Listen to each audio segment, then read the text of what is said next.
audio like good for everyone? Sorry.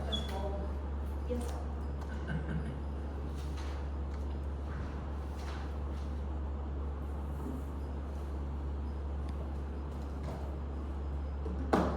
A few things coming from opening government.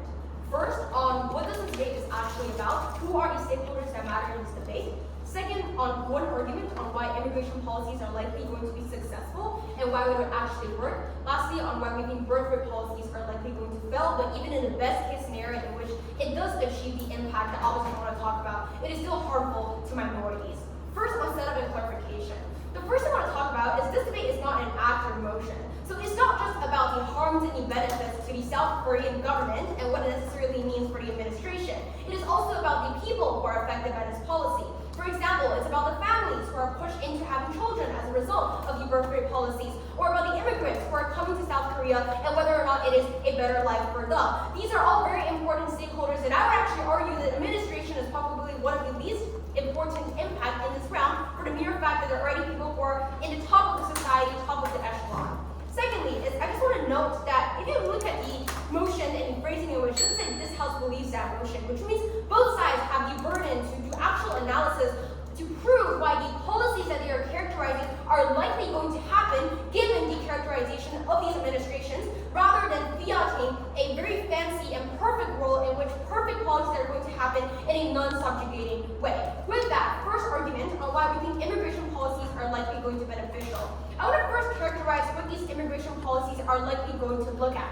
We think there are four main things. The first is the government is likely going to create incentives for high talent educated individuals. For example, we see in Hong Kong where they are granted automatic green card or residencies if you're coming from like the top 100 universities in the world, because that means you're able to positively contribute to very important roles in a society. Second is you're going to create motivations for people to stay there in the long run by building neighborhoods and communities that people can integrate in. For example, we see a lot of Japanese communities in Korea that are meant for Japanese people to find a home there and to still have some sort of connection with their own people. We see this likewise happening around the world. Third is they probably also want to work on a corporate level, given the fact that it's been historically beneficial. So for instance, a lot of governments around the world will give tax exemption to companies who do attract some sort of foreign workers and are able to help them to immigrate into Korea, to companies who are willing to accept foreign workers.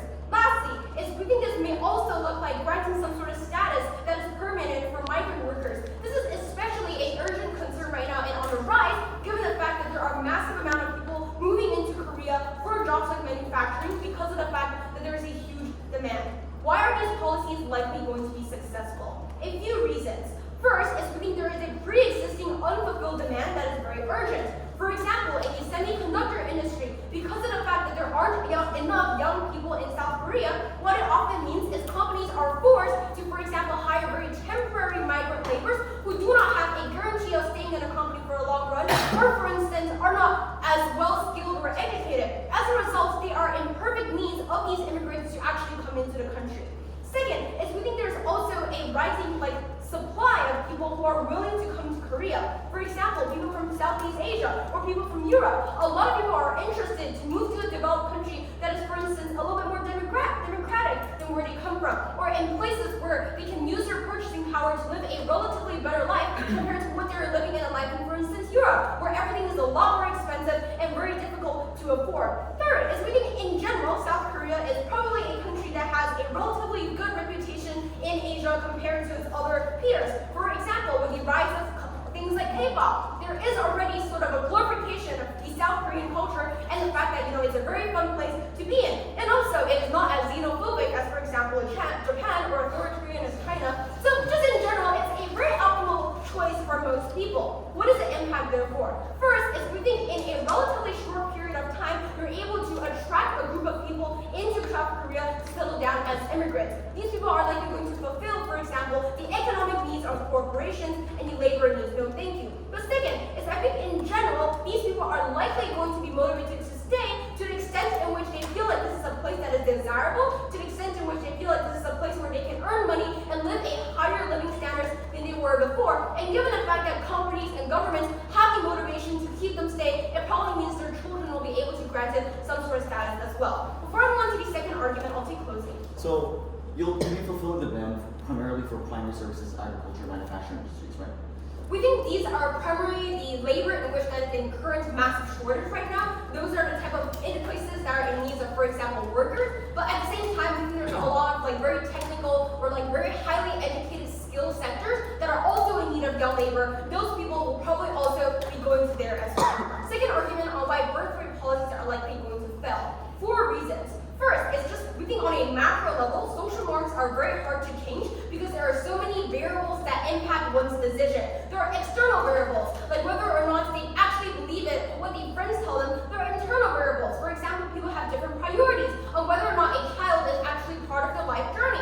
There's also a lot of other factors that is very difficult for the government to actually change. Second, is we think this is just a policy that is incredibly costly and hard to sustain. It takes $1 million to raise a child cumulatively to a well-educated level to the extent in which you're able to help them to live a desired life. This is not something an average household is willing to afford or can afford. 3, is we think there's a rise of feminist movements against the institutions of things like families in the status quo already. So the government will be required to massively push back against these movements with a lot of rhetoric that is probably anti-feminist. For example, we have the 4B movement in South Korea. Lastly, it's only because of historical oppression in South Korea, there's already a pre-existing sense of fear. What this means is this policy is likely going to be perceived as another sexist policy, even if it wasn't to be.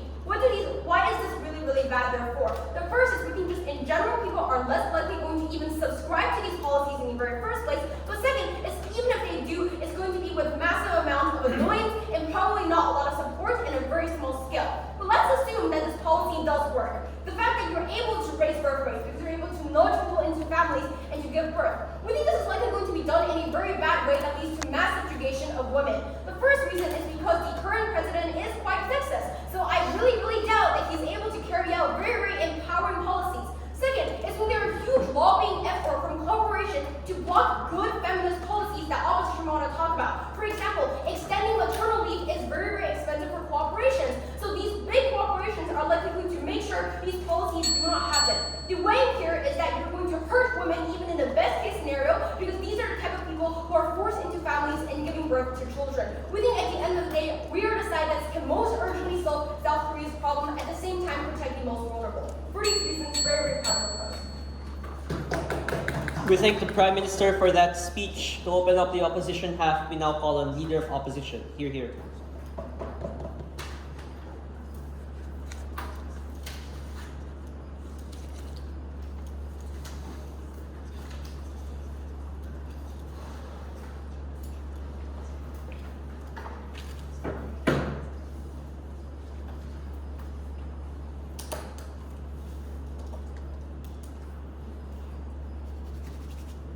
The problem with the opening government is that they say the biggest problem of the increasing of the birth rates, the existing social norms are very hard to change.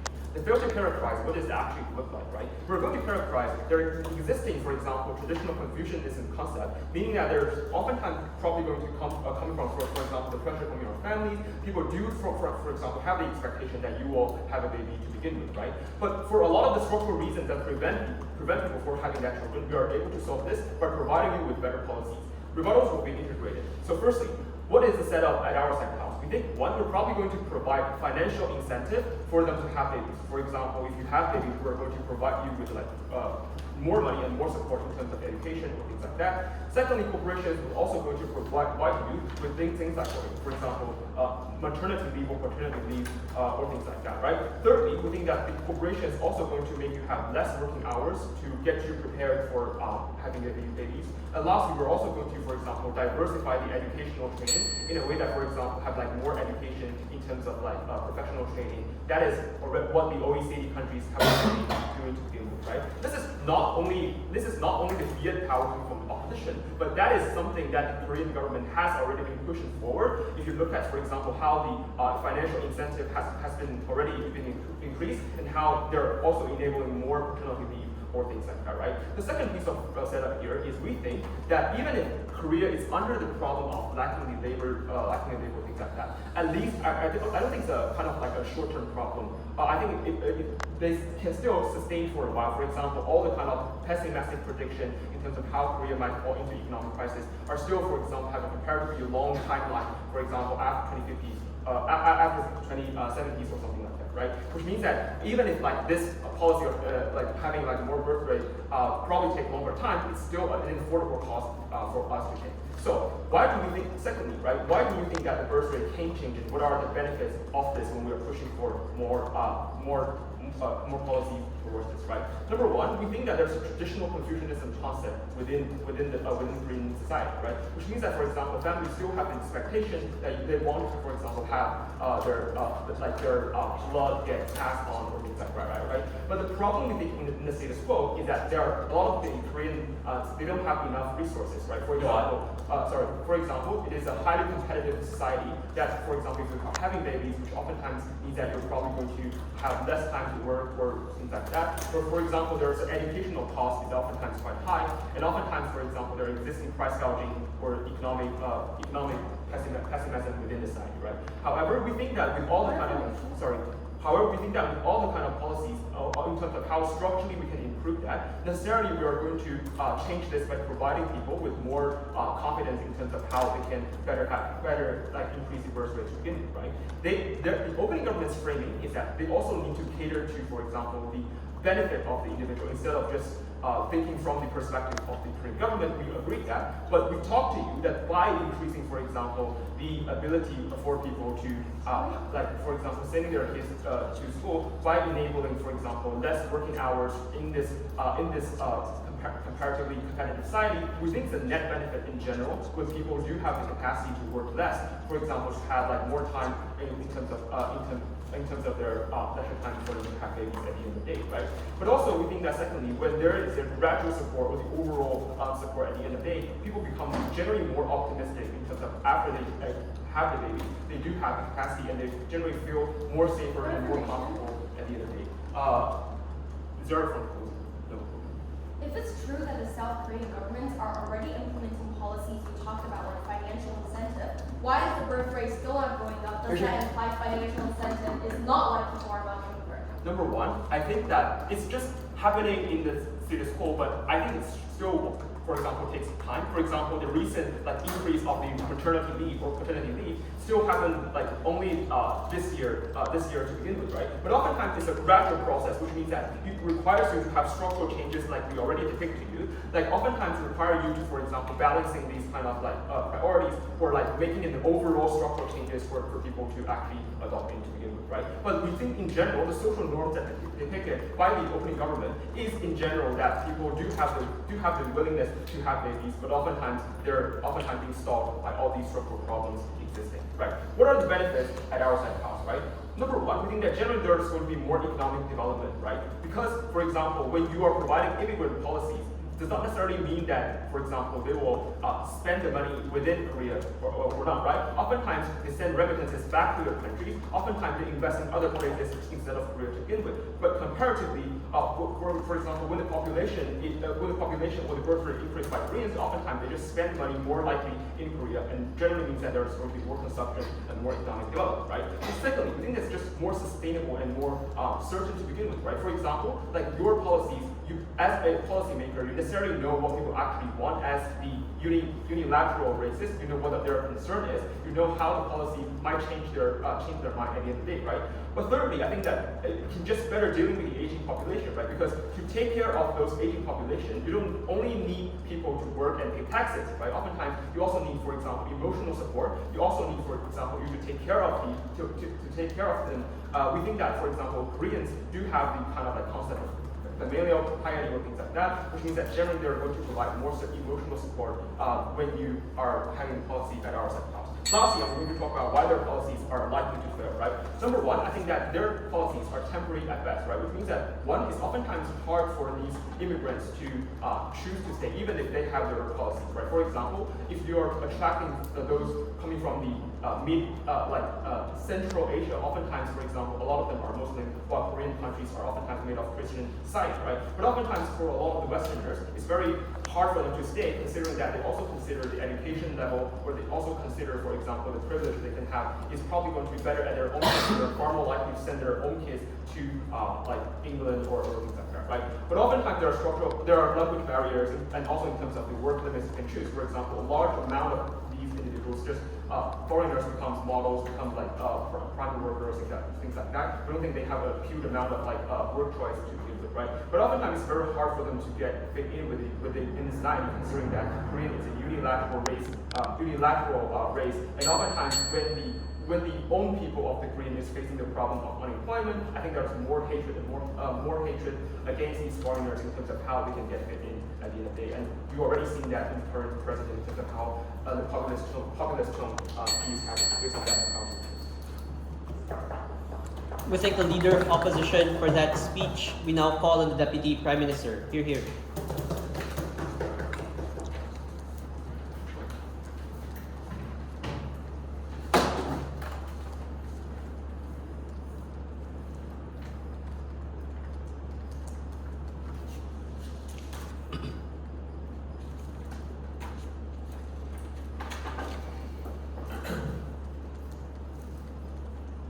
The win condition in this debate is to explain why solving the immediate labor shortage is critical to ensure the long-term economic growth of South Korea and their stance as Dohyun. There's a couple of things I want to do before we get into substantives. The first thing that OO comes up and says is that they're going to support various policies, things like financial incentives, things like maternity leave. But the problem is they never actually explain to you why this is likely to be policies that are going to be passed in the current agenda. Toriel explains to you that there are structural incentives for instance, big corporations like chaebols or very big institutions that have structural incentives to try to lobby the government in order to ensure things like maternity leave doesn't happen because the economic cost of that is massive. Let's assume though that it does happen. There's still a couple of problems with this. The first thing is that even without any kind of involvement of corporations, things like child policy rates are often stagnating in South Korea precisely because the blue and red party are constantly changing power. And often, at the point in which governance changes, often they necessarily change all the kind of policies they're doing before the previous administration because they necessarily think that they need to implement a new policy for something to happen. So even when the current administration is doing something good, likely in the next election it's likely to be disappeared. And that's why there's always constant stagnation. So it means that you're unlikely to get any good policy changes. But thirdly, Toriel explains to you POI, if it is so good both in terms of financial incentives, it doesn't make sense that statistically speaking, there's a constant declining population. I also don't think it's very empirically true to suggest that, oh, in the recent ages, there is actually population somewhat increasing. Often it's not, precisely because that financial incentives or whatever OO is able to provide is often outshadowed by people's individual rationality costs, which is the fact that probably, as a woman, if you're more likely to get more money if you just become single and necessarily get a job yourself. So it's unlikely to actually happen. But lastly, even in the very, very best case that it does happen, I would argue that financial incentive isn't necessarily good, precisely because, for instance, Korea has a very fiscally conservative nature. So it doesn't necessarily mean that just because they get things like subsidies, you'll necessarily want to use it on their children, because obviously they want to necessarily save it, precisely because of the traditional Confucius, like Jeong culture that they talk about, is actually going to happen. The second thing I want to talk about, though, is this whole idea of why birth rates is able to lead to more economic development. The first thing I want to prove is that this is very assertive on the premise that there is actually going to have birth rates raising. Tori already gave you a bunch of reasons why this is unlikely to happen, both in the capacity of women, precisely because there is no things like infrastructure or any kind of kindergartens or proper schools for necessarily domestic children to be able to raise their babies. But even if you assume there is going to be some degree of like childbirth happening, there's a couple of problems with this. The first thing is that things like, for instance, like what's important in this debate is just like the fact that like the kind of economic development that's likely to happen is so much longer in the past, like in the future, precisely because obviously you're probably going to be talking 20 years down the line once these children are actually becoming like adults and they're actually able to go to work. They criticize our side as comparative in a couple of ways. The first thing they said is, oh, there's still going to be things like remittances. The first thing I want to do is actually analyze what Tori told you in terms of the type of immigrants that are likely to come in South Korea. We told you, sure, there might be people that are necessarily doing it, but there's obviously a lot of, for instance, people coming in from Europe, a lot of young people coming in from different countries,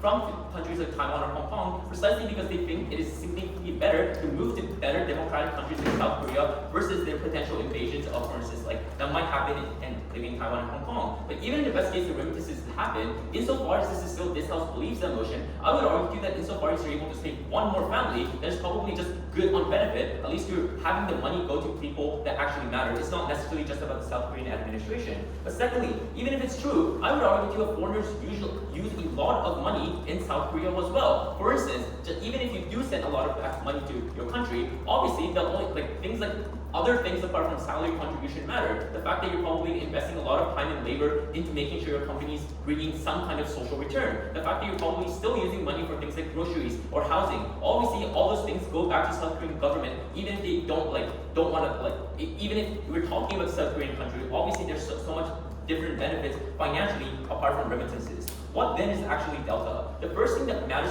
for OG is the fact that there's an immediate labor shortage that needs to be solved in South Korea. The first thing we want to tell you is the whole idea that in South Korea, literally the population is the population growth is literally below 1. We're projected, for instance, to literally reach the population of the Stone Ages in around 70 years. This is a huge crisis. But also even in terms of labor shortages, we're saying that, for instance, in huge important areas like manufacturing and things like agriculture, there's a huge labor shortage of things like the manual labor, because obviously all the educated people are either going out of South Korea or they're necessarily trying to move to Seoul where they get basically more specialized areas. That critically means that in order to solve this immediate labor shortage, the best way is actually recruit a lot of more foreign laborers to actually fill in the missing gaps here. There's a couple of big benefits here. The first thing is obviously we're able to just make sure to solve the mismatch between supply and demand, because obviously Tori already explained to you that there's a demand for it domestically, because obviously insofar as Korea is entering an expansionary stage of manufacturing, especially where we need more laborers to make sure that things like semiconductors are going well, obviously there's a demand for it. Also the fact that there's likely to be supply from different countries,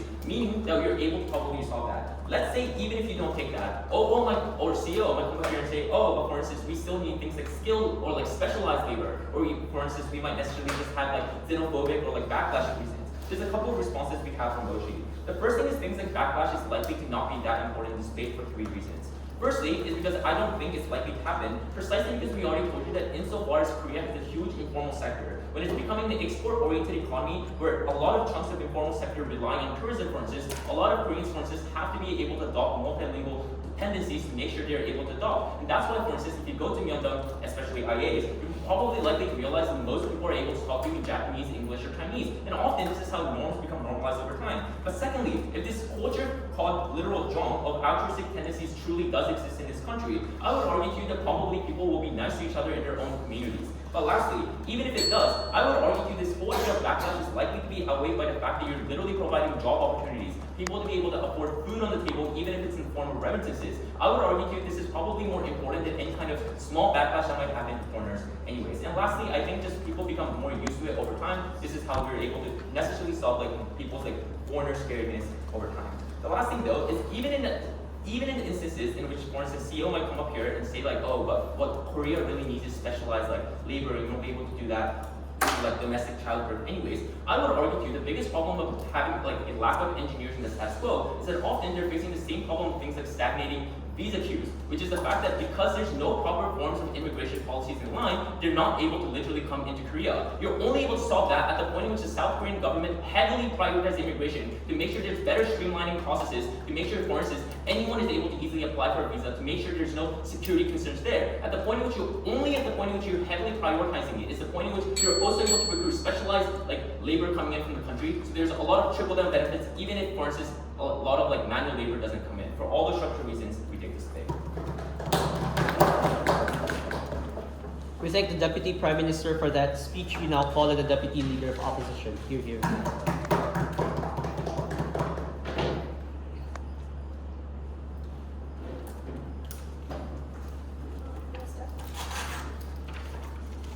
The biggest problem in OG speech is they have a mismatch of the type of labor they are targeting and the type of people that they want. Constantly they say South Korea lack labor, for example, in manufacturing or agriculture, but at the same time they want to attract high talents from, for example, Taiwan, Hong Kong, or Europe. I think they need to get a better sense of what exactly they want. In fact, in South Korea right now, labor shortage is already because the overqualification of laborers. 60% of college graduates cannot find a job because they don't want to go to blue-collar workers. I think that problem can never get solved under OG.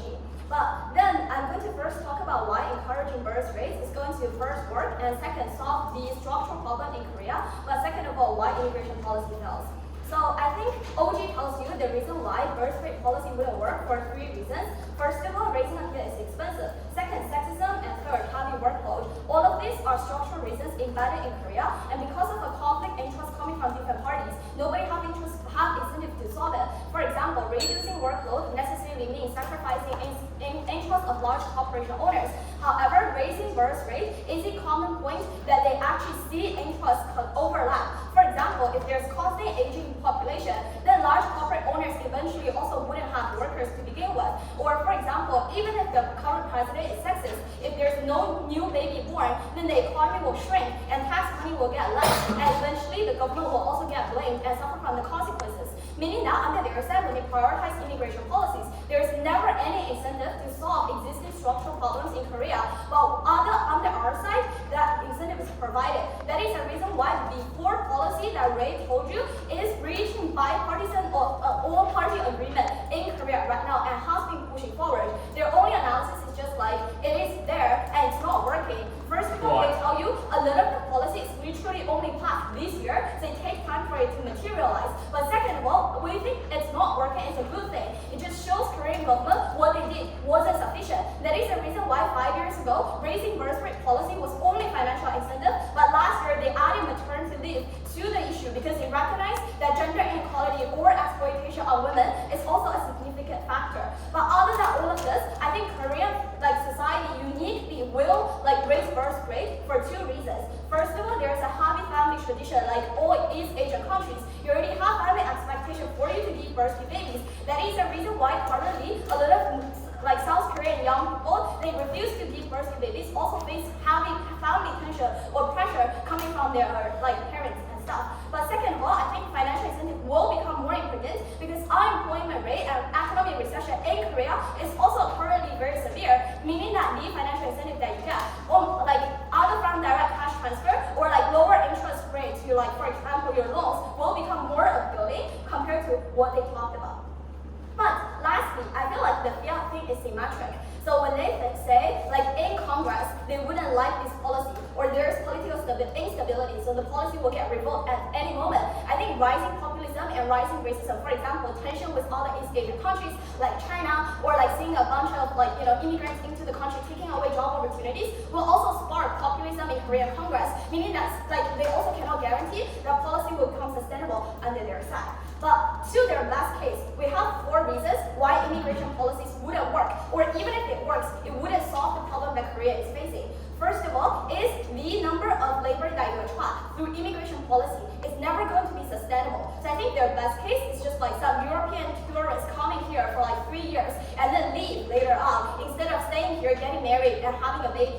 So they constantly need to level up the immigration policy that they have to attract workers. They also need to constantly retrain the workers that re-enter. That is a huge financial burden under their side. So 4 reasons why it is going to be non-sustainable. First of all, Ray already told you, Korean society is uni-ethnicity, meaning that oftentimes it's very hard for you to fit in. Second of all, there's also language barrier. Their response is rising tourism means it's getting better. But if you really do tour in Korea, it's very obvious that this is only in tourist areas like Mingdong instead of living neighborhood, which if you're living in Korea for the entirety of your life, you probably wouldn't consume in Mingdong because it's 50% more expensive compared to other native Korean neighborhoods. But third of all, the marriage expectation in all East Asian countries is probably marrying a foreigner will make your family feel very bad. So you need extra justification for that to happen, especially for traditional Korean families. But first of all, even if you successfully get married, it is very unlikely for a kid to stay in Korea because there's white supremacy norm. The majority of Korean international students go to US or Europe for their future study and decide to work there. But second of all, income that you make wouldn't stay in Korean market. Their only analysis is just they still do consumption and housing. I think that is non-comparable because if you're raising a kid, literally the entirety of money that you spend is in Korea. For example, your education, your food, you're buying a house, and the entirety of your life. But third of all, we think this is going to it's very hard for Korea to compete with other East Asian countries or other Asian countries for 5 reasons. First of all, if you look at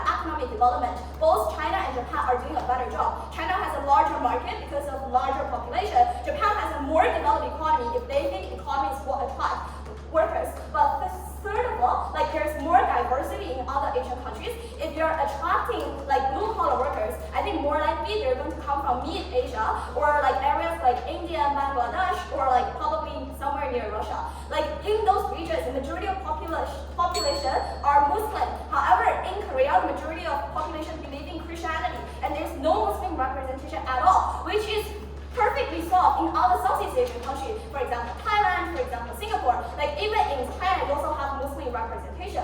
But lastly, if they believe the reason why people come to South Korea is because of they have more purchasing power, I think they already lose because other Southeast Asian countries like Philippines, Thailand have better weather and like even cheaper as well. In fact, if you look at Seoul, it's exactly the same price with Shanghai. I don't think it's much cheaper anyways. So I think eventually what we're going to prove to you is even if all the policy work on your side, it's only going to be short term. And you always need to justify political incentive for the constantly failing policy to really get support again and again. While at the same time, you're not able to adjust the workforce. On the other side, the unique benefit is also we're able to push forward like vocational training to adjust the worker structure and labor structure and what fit the economy the most. And also correct structural reasons like sexism or like overworkload by finding a common point that all parties in Korean society care about. Yeah. We thank the Deputy Leader of Opposition for that speech. To begin the closing half, we call on Member of Government. Here.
Firstly, they say that financial incentive is going to be good enough. However, if I am an actual Korean family trying to weigh up the cost that I might get from the government from having a baby and then getting an additional cost is the exact amount of cost that I would earn if I did not otherwise have a baby and continued working. So the financial cost is not going to be a very great analysis or a great incentive for these people. Secondly, they talk about how like training, they can like train, educate, subsidize education, etc. The way in which Korean education system works is that if you're born as a Korean baby, you need to go through multiple steps of education that require lots of private training. You have to go to English school as a primary schooler. You have to go to like foreign high school, like where they which you have to do a series of test exams for. You need to have the pressure to go to a good university to get a good job. Meaning the educational cost of raising 8-year-old children is extremely high in South Korea. It's very difficult to fund all of that. However, when you're trying to train an immigrant that is coming to a new country, you only have to maybe that likely subsidize maybe 3 years of like education or translation or Korean learning training. Meaning the kind of investment that you need to put into education to get the same benefits on either side is much cheaper on our side.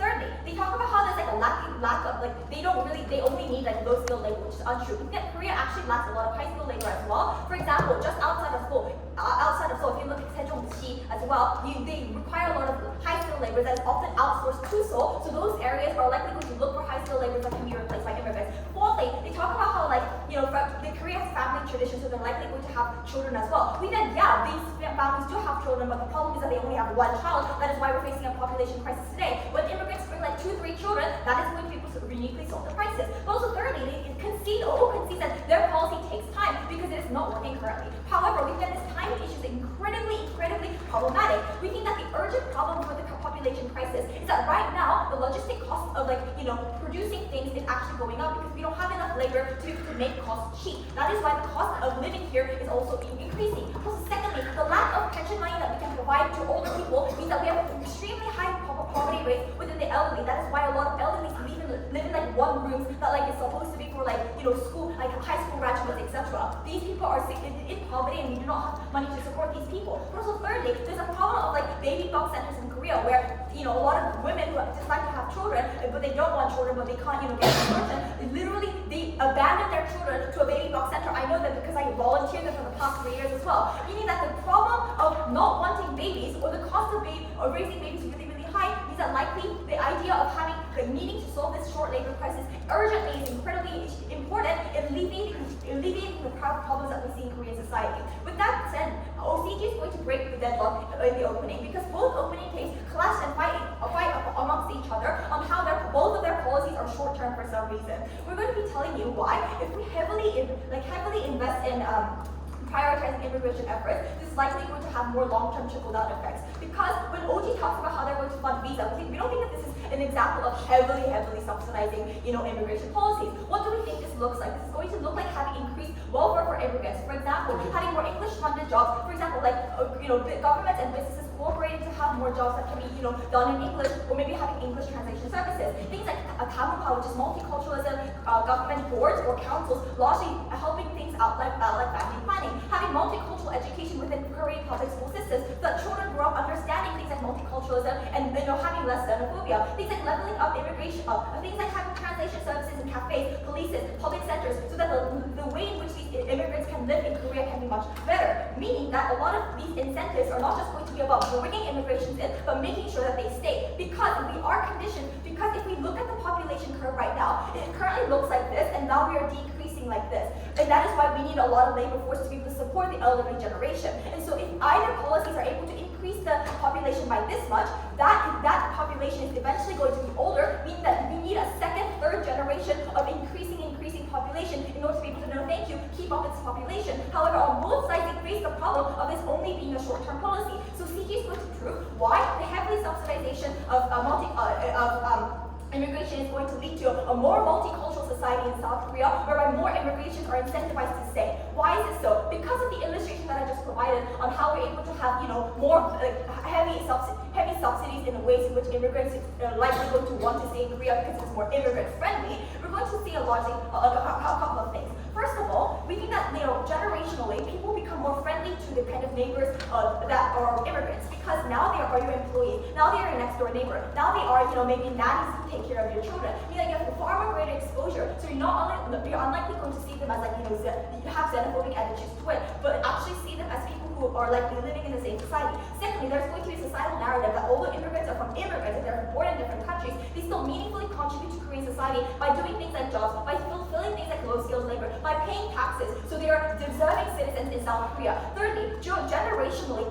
children of immigrants also grow up together with South Korean children. They go to the same school, so even if there may be xenophobic or racist tendencies in the status quo, when these children who don't really have racist tendencies embedded in them grow up together, they don't necessarily see your, Southeast Asian friend as someone who's really bad and be racist towards them, but you see them as friends. You see them as, your neighbor. Hence, the kind of generational, xenophobia we think was likely going to decrease. We're also going to see multicultural government boards and things like media, having documentaries or showcasing people who are more multicultural and living in a multicultural way. There's this really famous YouTuber from Uganda, I forgot his name, who's really, really famous in South Korea, right? Those kinds of exposure to diverse kinds of people living in South Korea is also going to increase exposure, meaning that people's reception towards these people are likely going to be better. Why does this then weigh over anything that OG or OO talked about? This is because these existing immigration stories are likely going to then be more receptive and people are likely going to want to stay because it's much more friendly for you to stay and live in South Korea. Meaning that we break the deadlock in terms of they don't have long-term policy because we prove that they're likely going to stay to long-term. This weighs over anything that CEO might talk about. When they talk about things like, they might have racist narratives or things like remittances might leave out of the country because at least at the point at which people stay longer and there's more incentives, for example, maybe the father decided to work here in Korea, but because the welfare is so good, they decide to bring the entire family here. They also spend money within South Korea. They're going to meaningfully contribute to the economy, meaning that CG is the only side in today's debate who's able to prove that these immigrants are likely to stay longer. For these reasons, we think that immigration policy is not just about solving the immediate birth crisis, but also moving Korea towards a more multicultural society where we're able to integrate with diverse economies and thereby work more multiculturally and thereby benefit the Korean economy more. We thank the member of government for that speech. We now call a member of opposition. Here, here.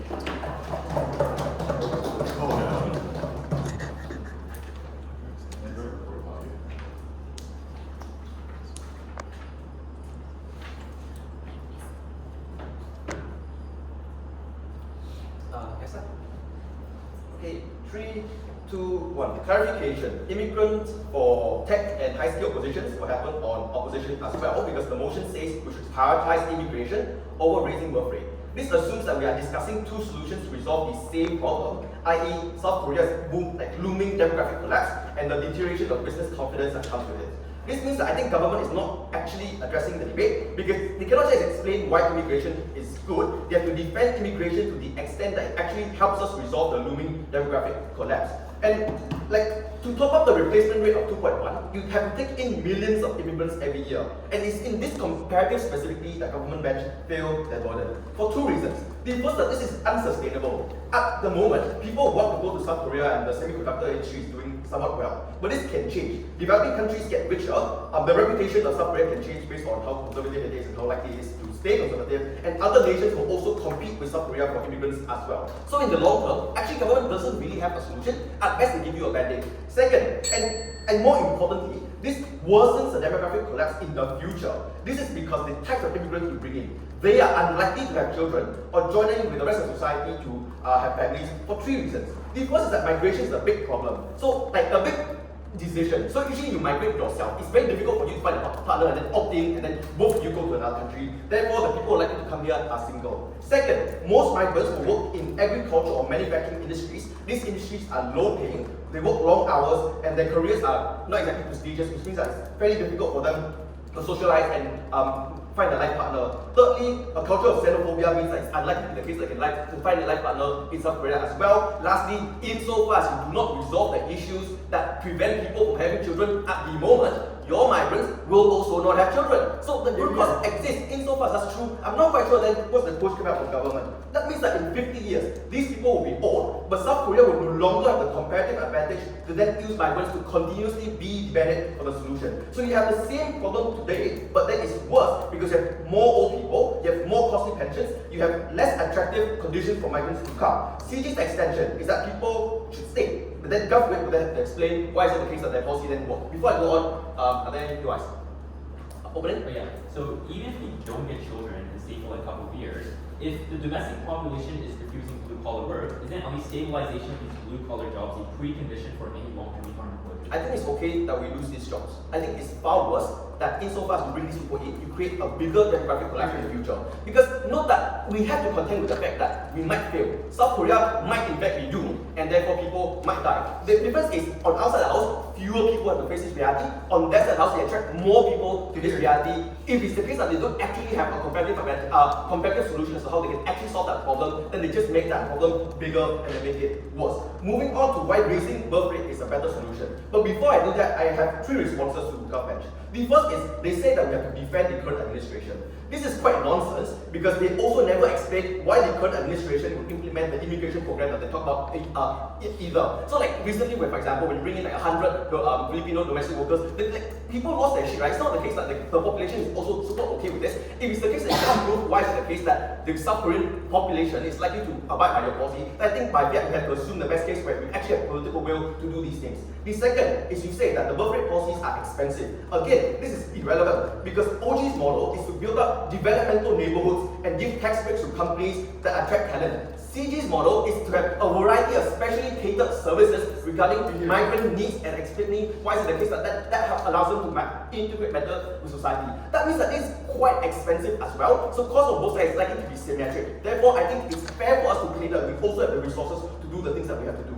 Lastly, they say that women are hurt by marriages. Maybe that's the case, but look, we don't force women to have children, we only make it possible, so women can opt in. Furthermore, it's the case that they think that the policy will fail because it's ineffective, and this is actually not the most important point in today's debate.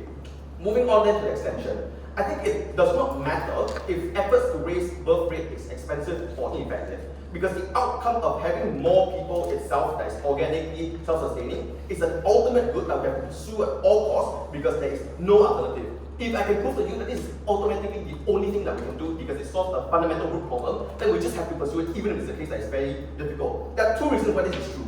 The first is migrants can't be conscripts. At the end of the day, the need here is just a lot more than economical in nature, insofar as you live in a state that is constantly endangered because of the fact that there is tense geopolitical conditions. It's likely to be the case that national security is a more important priority over that of economic development. What that means is that on outside the house, we fundamentally produce and sustain the current defense policies that the government have in place as of the moment. Maybe it's the case that the South Korean president is conservative, but I think the North Korean president is potentially a lot worse, and this is the only capacity for us to caveat against that uniquely.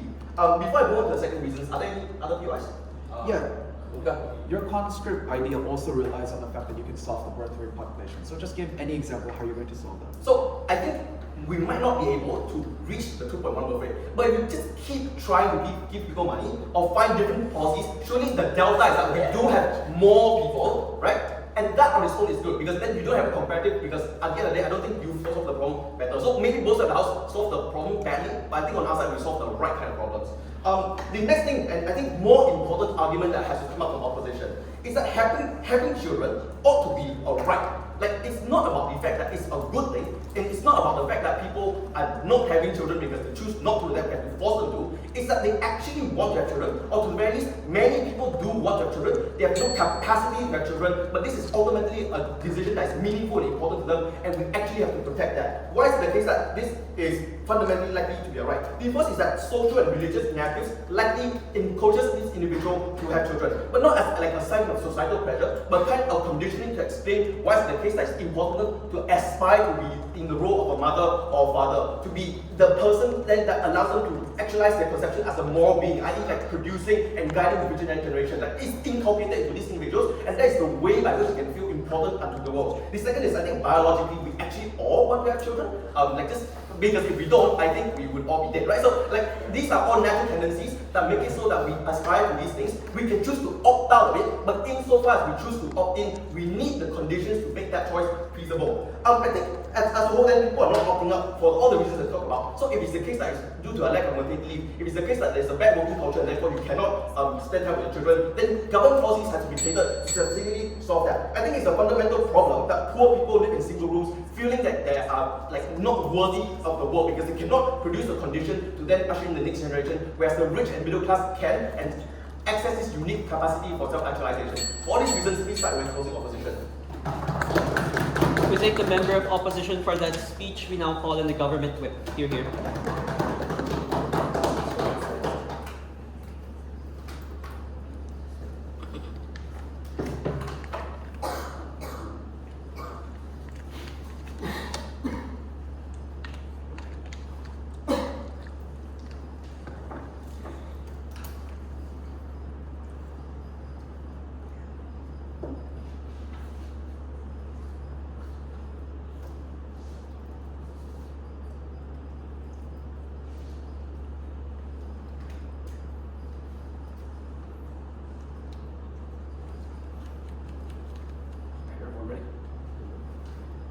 Just a few disclaimers. Anything I say does not reflect whatever I personally think.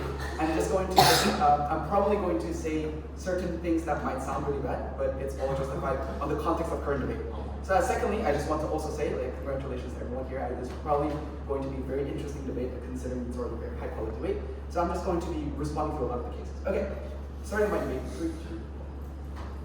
Right, I'm going to structure my speech in a very simple way. I'm just going to respond to literally every single speech that I've been currently gone so far, and I'm just going to engage on, just based on the pure amount of engagement we have, we're just going to win this debate. Alright, I'm just going to engage strictly into what's the deadlock in this debate and how we resolve the deadlock. I think the very clear deadlock from every single side so far is that their policies are not sustainable, they're short-term, and they're not going to be continuous. I think the very unique extension that was coming from, that was slightly hinted at but not impacted towards why it's not necessarily important from the opening government, was simply to say that the current government is likely going to be switching a lot. A lot of political interests, a lot of this current very rival based current societies likely to make it so that a lot of the policies are not going to be sustainable. This crucially means you need an immediate relief and an immediate policies that are going to be solving any kind of direct solution and direct kind of relief that people can perceive. Therefore, those kind of policies are going to continue and those kind of policies are going to last. That crucially means that any kind of immediate support are going to be the ones that are going to be pursued insofar as those are things that people can perceive as to be the ones that are working. But now secondly, another deadlock that seems to be happening is whether or not the kind of narratives around xenophobia or narratives around toxic feminism or like toxic, all these toxic cultures would still likely exist. I think it's fair to say that given that the predominant nature of like the familial ties and the predominant nature against movements such as LGBTQ being still considered a society likely still exists, there just simply is a principal push from the government side to prove that there needs to be counterbalance against these narratives. Why is this likely the case? Because notice how all of the opposition claims of like having to support birth rate itself inherently devalues and inherently humanizes a lot of the people that currently exist in our society. A lot of the people who still value individualism, a lot of the people still recognize that having a family is certainly burdensome. A lot of the people and immigrants who still face constant xenophobia, who are not getting any kind of political support or not getting any kind of support from the government, given insofar as the government do not value them as much, most likely means that a lot of the people are still left stranded on their side. Then how do we guarantee these people at the very least? Most likely, the government simply saying that we're going to not solve birth rate population because any birth rate policy that we set forth is going to predominantly help exaggerate these narratives and exaggerate the toxic narrative in itself probably means that the government has to shift focus and tell the people that we don't want to burden you with this kind of like responsibility and must likely have to rely to other sources. But now, yeah, sure. So how do you solve emergency when South Korea is facing competition with not only East Asian countries but also Thailand and Singapore, when the only unique benefit your benchmark is K-pop?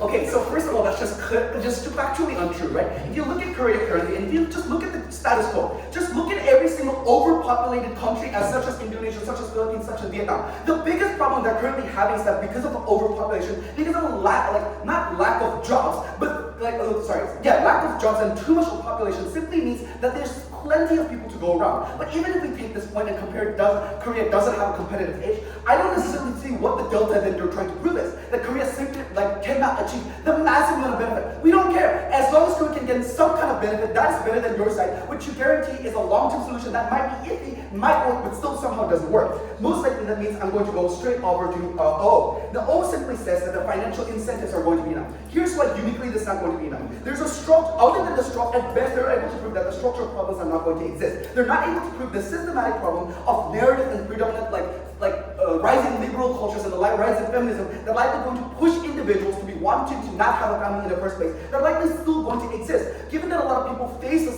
problems such as high rising costs and such as inflation, most likely means that people are not going to suddenly be changed because of some subsidies that the current government gives. But also notice, a lot of the packages, a lot of the policies that they bring out, especially coming from closing opposition, is to say that if you just push a little bit more money, if we just push a little bit more of these policies, it's certainly going to work. Most likely, given the problem with this inherent argument, is that inherently needs a lot of continuous support and a lot of continuous money.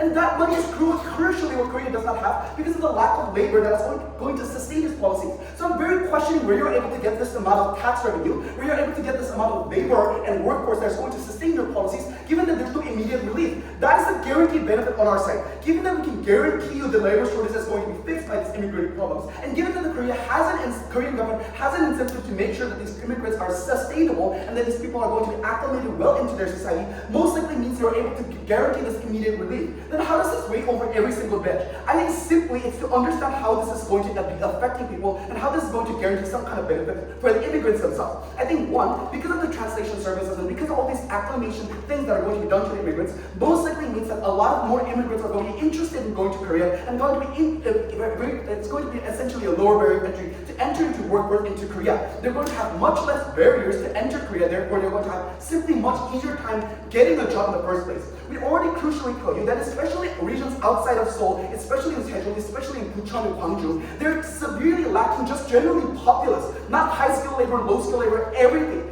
That means, given if these people are also able to come to Korea and pay the tax and pay the revenues, most likely this in itself is going to revitalize the economy to a certain degree that oppositions governments simply cannot have. Now, why then ultimately this is so much more beneficial than anything that can come? Because ultimately, if they want to achieve their policy, they have to first provide a solution for the short term. We provide a solution for the short term because of an immediate relief, meaning that even in the long term, a lot of the policies of the birth rate is naturally going to be acclimated. Why is this the case? Simply recognize how the way world works. The world doesn't work in a plane where just because Korea has massive amount of inflation, massive amount of problems. These things will go away because you put money on them. The problem in itself is that there's a lack of money because of a lack of demand, because of a lack of people. That means you cannot solve this with just giving more money. You have to solve them with more people. Given this is the context, how do we specifically solve this? Is for a very simple reason. Most likely this means a lot of our policies are going to be somewhat successful compared to the other side. A lot of these monies are going to be sustainable enough to bring the policies for the birth rate population in this specific way. If the Korean economy is going to be revitalized, as in the one like production of labor is going to be cheaper, a lot of these like services such as like I don't know, coffee shops or whatever are going to be cheaper, housing prices are going to be less problematic given that a lot of the demand are going to be curbed. Most likely simply means that the living costs or living conditions of Korea are going to be much better. This in itself is a natural incentive for people to have children because they're able to have this perceive this thing as something that's less burdensome because of the correct future state of Korea. Also note this future state idea is the most important part. People do not want to have children if they don't see a future in their country, if they don't see a future in their society.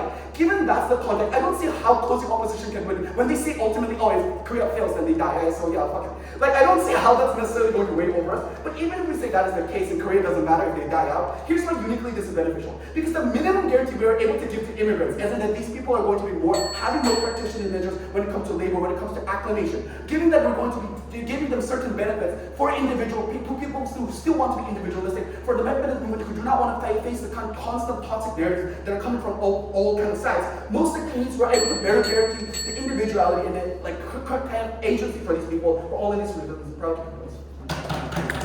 We thank the government whip for that speech to anticipate the finally called opposition whip. Here.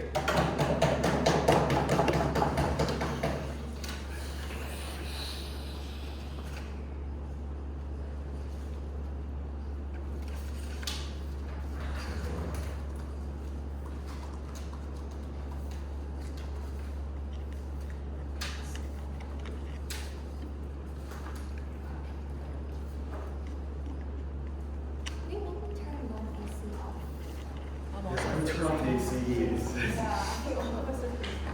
I like to just turn off.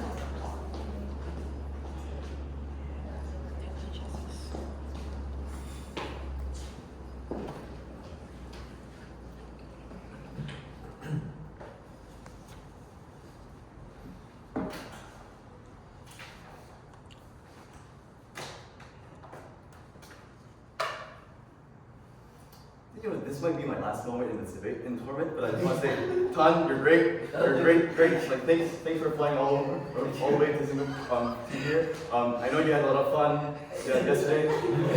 Thankfully, it's alive, honestly. Yeah.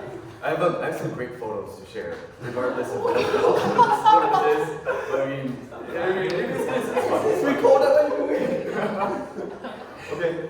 All right. I'll start. 3, 2, 1. To be honest, Love's case is pretty intuitive and straightforward, right? Create incentives, establish broad mandates that allow for immigrants to rapidly enter the country with frictionless, lenient visa requirements, maybe even give them permanent residence, right? These are merely actionable policies, right? To be more meta, these are benefits that the Gov case just came up within 15 minutes, and they're reasonable, right?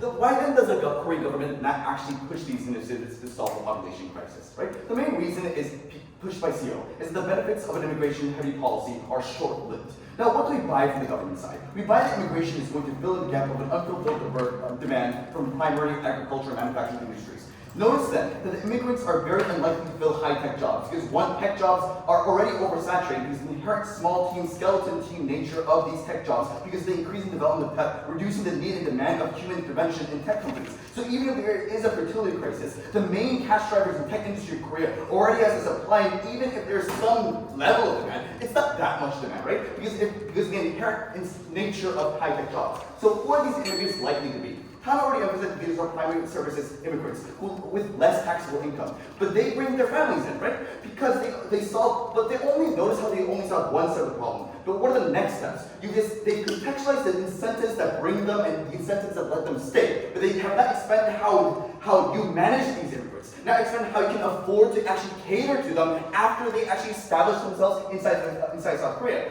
The labor impact of government is short term, because if the government's case is concentrating solely on a particular economic benefit, then if we prove that the long-term economic benefit drawbacks outweigh the short-term benefits, then the significance of government's case is drastically decreased. Because notice that behind-the-scenes mechanisms and incentives that encourage immigrants to come in are structurally costly. We have to give them housing. We have to give them, by the way, we already have a housing crisis, right? We have to give them benefits. We have to give them access to public health care and schools. We have to give them pension when they retire. Now, I don't know how costly these pensions are going to be actually in the future, but at the very least, it diminishes the economic impact of Gov's case and makes the economic benefits speculative and unpredictable, right? Especially taking the cut these immigrants also age, meaning that they inherently become increasing marginal costs on the welfare state of South Korea, especially because they can't absolutely or clearly wish their weigh the taxable income of these immigrants as compared to their financial burden. They also don't solve the fertility crisis inherently because these immigrants don't have I don't know, because South Korea in itself is like, I don't know,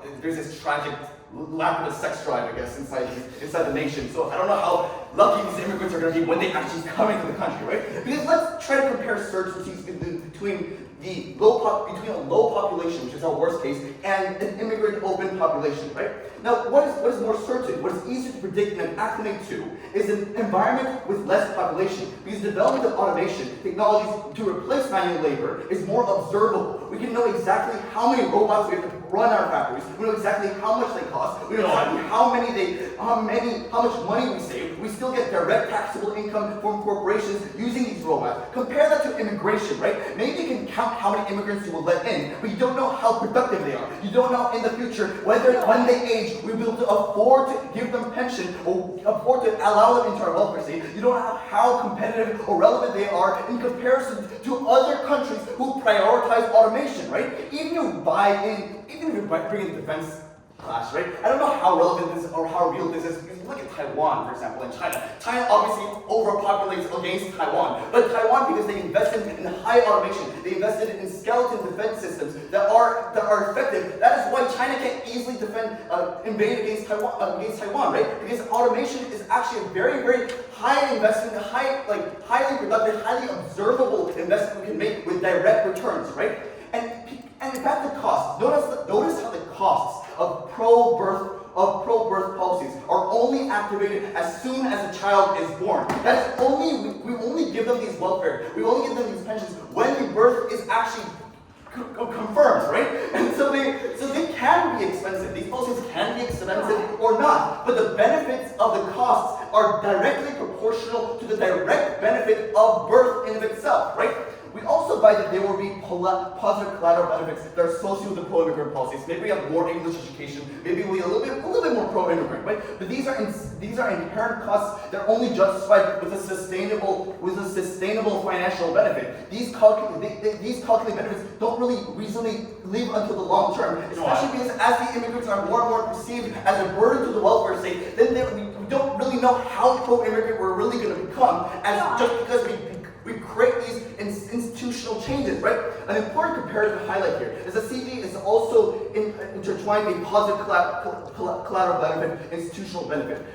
But notice direct actions taken, because the burden is not to defend the status quo conservative administration version of a pro-birth rate, whereby we prioritize matching services, or we create small tax benefits, right? Our side prioritizes a massive expansion of these pro-birth rate systems, as compared to the status quo, whereby we make it the law of the land to allow the maternal leave as being universal, where it's not dependent on each company's capacity, but rather we make maternal leave something that is subsidized by the state directly, where we subsidize daycare, where we allow for all mothers to receive tax breaks when they actually have children for the state, right? The exclusive benefit of the particular collateral benefits of a pro-birth policy is that they stand and manifest regardless of a practical benefit, right? Because to be clear, both sides have speculative practical benefits. Both sides push a practical benefit of solving. Sure, yeah.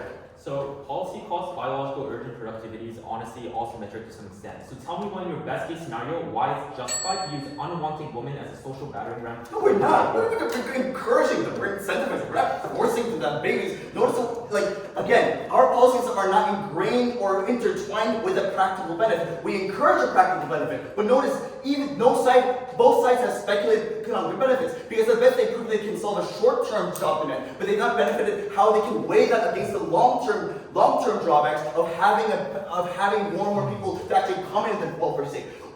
Granted, we also don't have a guaranteed practical benefit, but notice how the benefits are ingrained inside the soil of South Korea, whereby because we've actually celebrated motherhood, we would actually make an institutional policy that protects the right and access for women to actually be able to see birth as a viable option, as a viable route for them to take to self-actualize, or to actually have a child of their own, where we actually create institutional incentives that live, whether or not we actually have a practical benefit, we actually make it an option. That is the exclusive benefit that has to be weighed against both sides' speculative benefits. The fact that we actually create a culture whereby it becomes an institutionally defended right for women to be able to access birth or something. Okay, we're proud to cover.